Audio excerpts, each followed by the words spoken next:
Today's program focuses on the Battle of Ekiokpagha in Benin Kingdom, 1200 AD, according to Professor O.S.B. Odigie, one of the noblemen in Benin Kingdom during the reign of Ewedo. Odigie was confirmed with the title of Iyase in 1250 AD. Before he died in 1310 AD, he had built up army and was used in three memorable battles: Ekiokpagha, Ewedo land, and Iyase. The first battle which he personally fought was the Battle of Ekiokpagha in 1255 AD. Ogiame II, using his Olia, known as Olia Ogiame, instigated this battle when Odigie stepped out in response and declared before Oba Ewedo, Meviyoko Giamieno, which is, "It is between me and Ogiame's troops." He had counted solidly on the strength of the royal guards and other Ileme soldiers from Ebuya, Ugboha, Alaka, and Uselu, who were ready to bring their iron weapons into the fight. As they gathered on the plains of Ogboka, under the shades of the tall Ekiokpagha trees, an advanced contingent of royalist troops went ahead to lie in ambush against Olia Ogiame, who was leading the anti-royalist troops. He had not reached Ekiokpagha before he was killed. His head was cut off and sent to the king. As soon as this was done, the anti-royalist troops capitulated and fled. Many of the soldiers were captured and held in Oba Ewedo's prison, which has borne his name, Ewedo, till the present day. Thus, it is often said that Olia Ogiame met his death before he reached the Ekiokpagha battleground. The victory of the royalist troops over the anti-royalist was a great relief to Ewedo. Thereupon, he did not hesitate to openly confirm the title of Iyase on Odigie of Ebuya, on whom he had conferred it 5 years back as an encouragement in the planned encounter with Ogiame. After this event, anti-royalism died a natural death in Benin. The supporters of Ogiame, who did not die in the prison or were not used as sacrifice to please the gods, hid themselves from public attention or emigrated from the city into other parts of Ewedo land. The treaty with Ogiame II, which followed, was largely dictated by Ewedo, with Iyase and Uzama. Ogiame's authority was recognized in the villages of Ibonyanya, Utantan, Uhumidun, and Himi. The Oba personally poured the sand of authority over these areas into his hands. He was not necessarily to serve the king as the other vassals of the kingdom were doing. He was not given the title of Enogi over these villages so that he could not make permanent heritage claims on them. In status, Ogiame was to be of the rank of the Uzama. To him, known as Uzama Nibie, Uzama of the people. This made it for him to have it impossible for anything to do with the processes of the royal palace. His title, Ogiame, was recognized as hereditary. The Oba quartered his royalist troops, Isiemo soldiers, in Ibonyanya, where they would see that the terms of the Ekiokpagha Treaty were forever maintained and that Ogiamenism was not allowed to surface anymore. After Ekiokpagha, in 1255 AD, and until he died in 1310 AD during the reign of Oba Idoni. Iyase Odigie did not go to any war. His title of Iyase had been confirmed by Ewedo, and he was required to settle down to his normal political functions of being the mouthpiece of the king and the leadership of the people.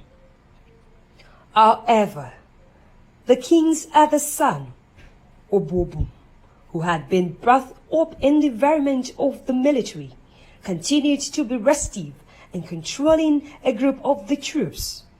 The opportunity to lead the troops to a fight came when the Benin traders to Ala or Ila market in Orogodo land cried home in 1258 AD for protection against attackers on the trade route.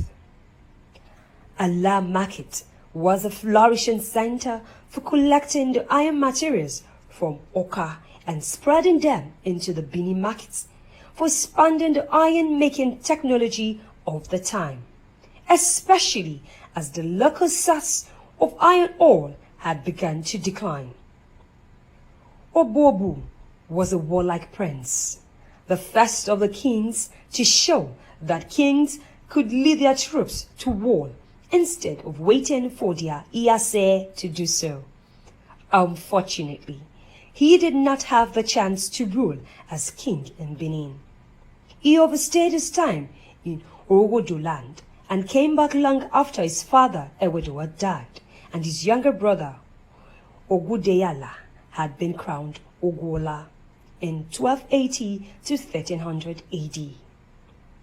The Uzama nobles were said to have been in haste to crown the less belligerent younger brother so that, in case of a family fight, they would once again have the opportunity to mount the saddle for settlement and political authority.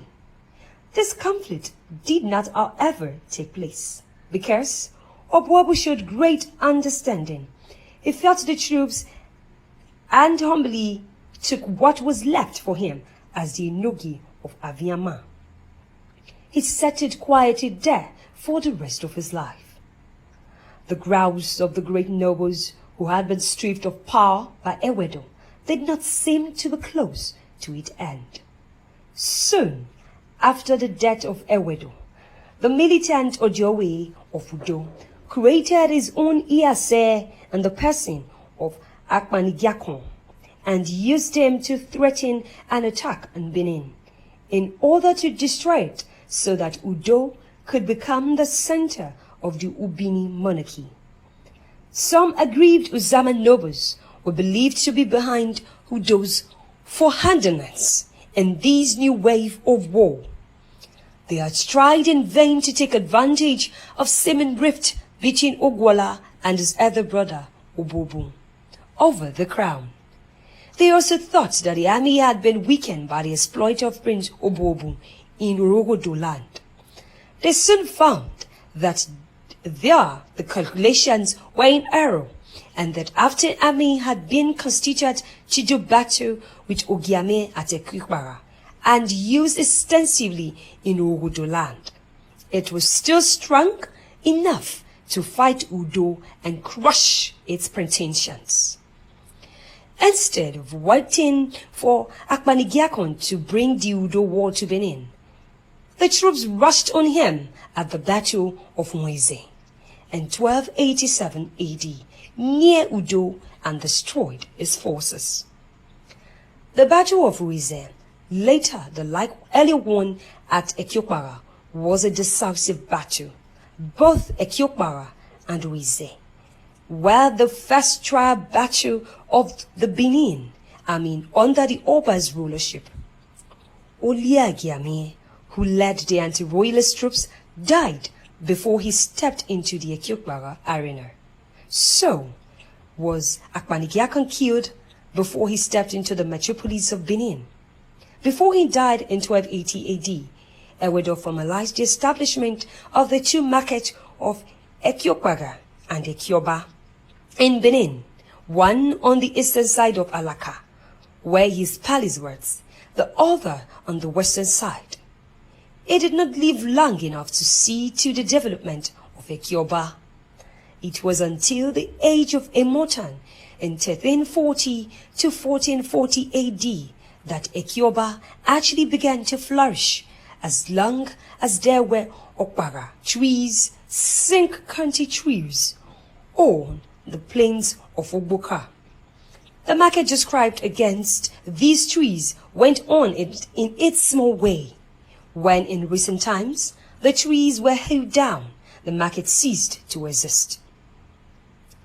Iyase Odigie and Oba Ugwola, the superintendent of Oba Ugwola, 1280 to 1300 AD, was to revive the art and trade of Benin people. He was a man of peace, not like his other but displaced brother Obobu, who had grown up in a military environment and was deeply belligerent. If the kingdom has grown ripe for imperial expansion, it was with Obobu it would have started. It however had to wait some 2 centuries till the time of Ewedo the Great in 1440 to 73 AD before such ventures could permanently begin, much as Ugwola would want peace to reign in his time.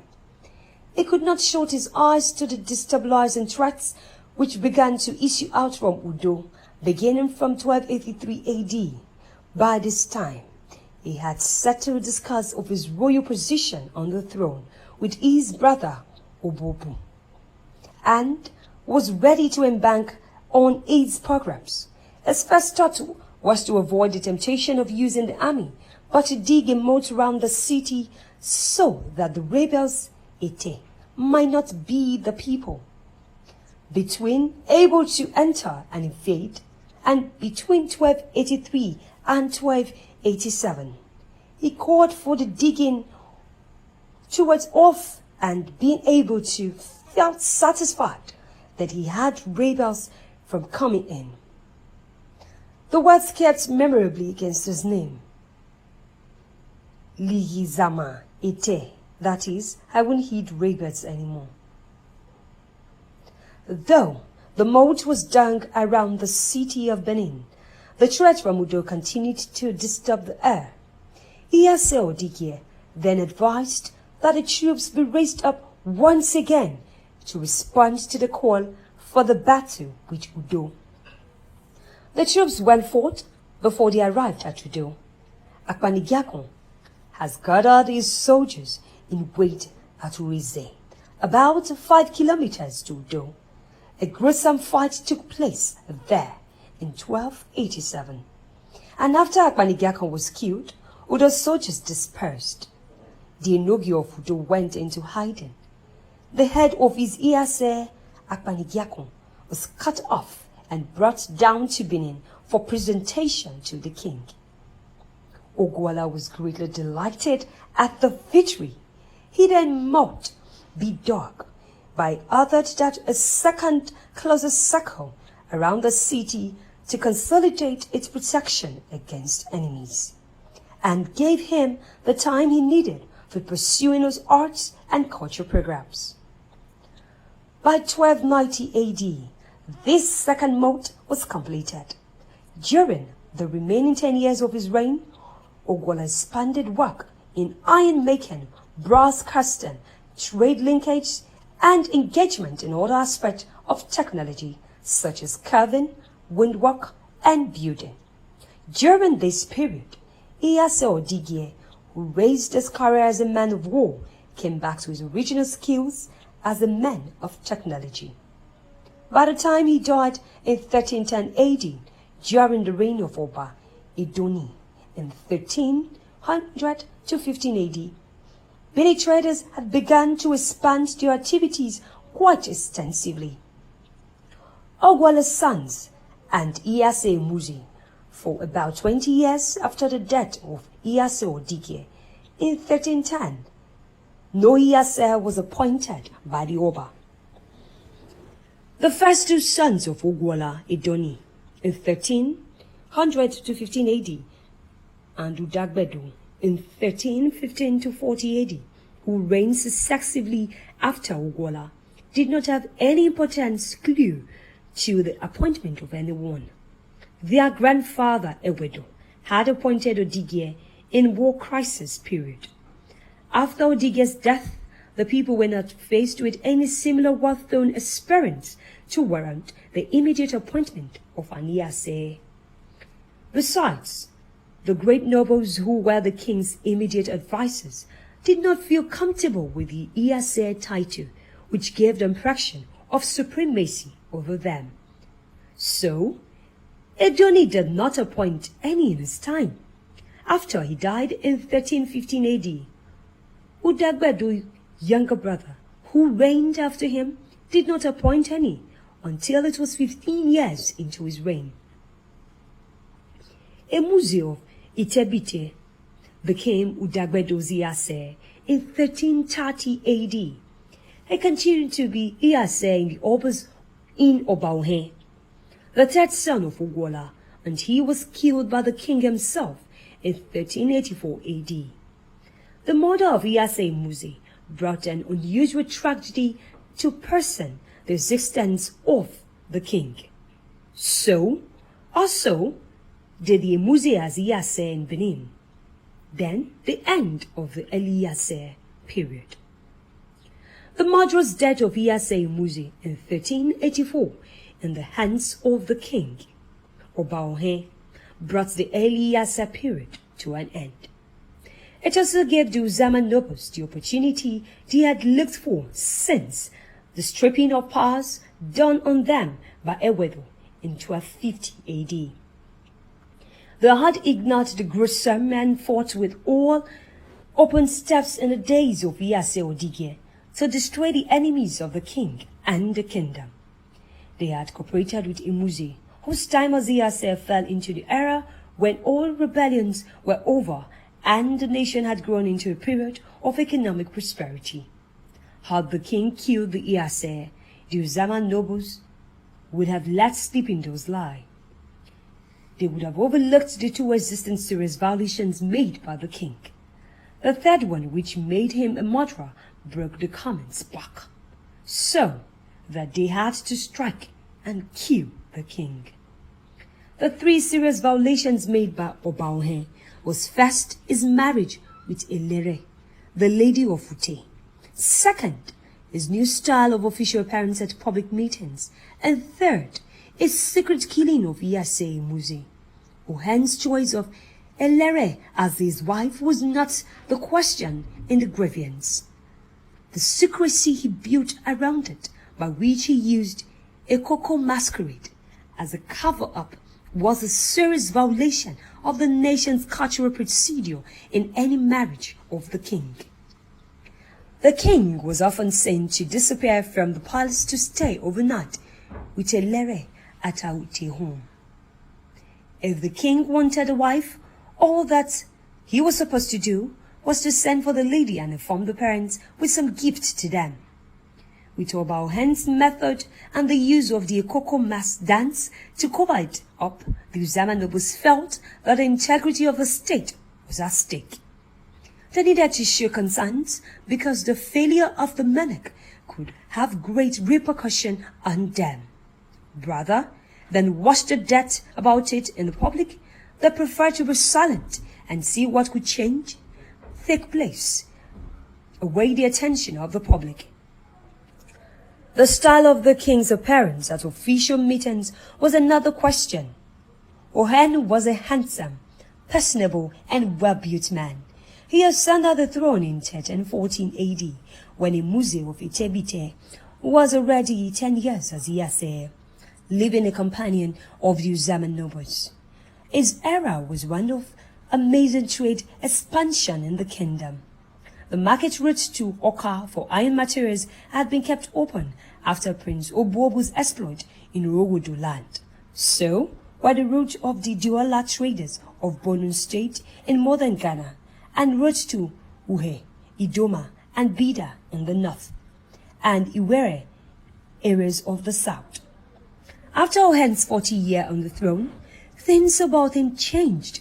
He got knocked down with a paralysis which he refused to disclose to the great nobles, and sought to keep with utmost but bestial secrecy.